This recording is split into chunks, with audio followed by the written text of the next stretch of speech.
White light ಸೂರ್ಯನ ಕಿರಣ prism through ಕಳಿಸ್ದಾಗ ಏನಾಯಿತು, split ಆಯಿತು. ಅಲ್ಲಿ ನಾವು ರೇನ್ಬೋ ಕಲರ್ಸ್ ನೋಡಿದ್ರಿ ಅಲ್ವಾ. ಸೊ ಇವಾಗ ಆ್ಯಕ್ಚುಲ್ ರೇನ್ಬೋ ಹೇಗೆ ನಾವು ನೋಡೋದಕ್ಕಾಗುತ್ತೆ ಅಂತ ಹೇಳಿ ಇಲ್ಲಿ ಕಲಿತಾ ಇದ್ದೀವಿ. The cos is dispersion of white light by the rain droplets.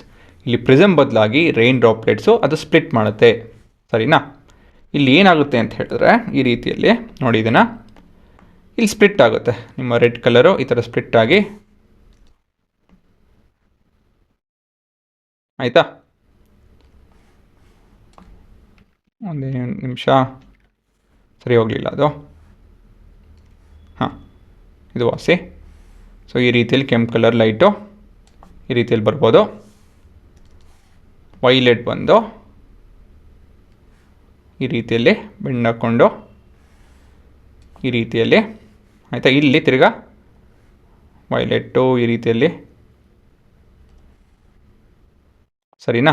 ಅದೇ ರೆಡ್ಡು ಇದರಲ್ಲಿ ಈ ಡ್ರಾಪ್ಲೆಟಲ್ಲಿ,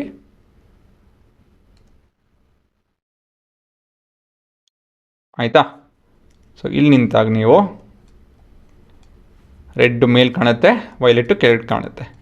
ಸೊ ರೇನ್ಬೋ ಈ ರೀತಿಯಲ್ಲಿ ಉಲ್ಟಾ, ವಿಬ್ ಗೈರ್ ಉಲ್ಟಾ ಕಾಣುತ್ತೆ. ಕೆಂಪು ಮೇಲಿರುತ್ತೆ, ರೇನ್ಬೋದಲ್ಲಿ ಕೆಂಪು ಮೇಲಿರುತ್ತೆ, ಸರಿನಾ. So this is your air and this is your rain droplet and you are able to see dispersion of white light. ಅದನ್ನು ನಾವು ರೇನ್ಬೋ ಅಂತ ಹೇಳಿ ಕರಿತೀವಿ ಅಲ್ವಾ. ಇದು ಯಾವಾಗ ಕಾಣುತ್ತೆ ಅಂತ ಹೇಳಿದ್ರೆ, to view a rainbow at your back, sun should be there, front suspended droplets of water or even a light mist, angle approximately 40 degree angle above the ground ಅಂತ ಹೇಳ್ತು. ಅಂದರೆ ಇದು ನೀವು, ನಿಮ್ಮ ಹಿಂದೆ ಸೂರ್ಯ ಇರಬೇಕು, ನಿಮ್ಮ ಮುಂದೆ ಈ ಥರ ಮಿಸ್ಟು ಇಲ್ಲ ಅಂಥೇಳಿ ಮಳೆ ಬೀಳ್ತಾ ಇರಬೇಕು. ಇವಾಗ ನಾವು ನೋಡ್ತು ಅಂತ ಹೇಳಿದ್ರೆ ನಿಮಗೆ 40 ಡಿಗ್ರಿಯಲ್ಲಿ ನೋಡಿದ್ರೆ ರೇನ್ಬೋ ಕಾಣುತ್ತೆ ಅಂತ ಹೇಳಿ ಥಿಯರಿ, ಆಯಿತಾ. So this is how you will be able to see the rainbow.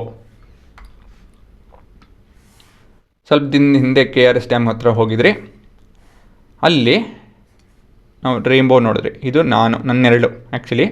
So ಸೂರ್ಯ ಈ ಕಡೆ ಇದ್ದಾನೆ, ಇಲ್ಲಿ ನೋಡ್ಬೋದು, ಇಲ್ಲಿ ನೀರಿದೆಯಲ್ಲ. So this is the mist scenario. ನೋಡಿ, ಇಲ್ಲಿ ರೆಡ್ ಕೆಂಪು ಮೇಲಿದೆ, ವೈಲೆಟ್ಟು ಕೆಳಗಿದೆ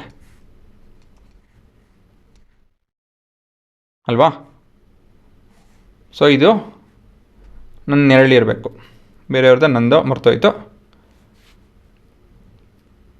ಸೊ ಸೂರ್ಯ ಎಲ್ಲಿದ್ದಾನೆ, ಇದು ಮಳೆ ಥರ.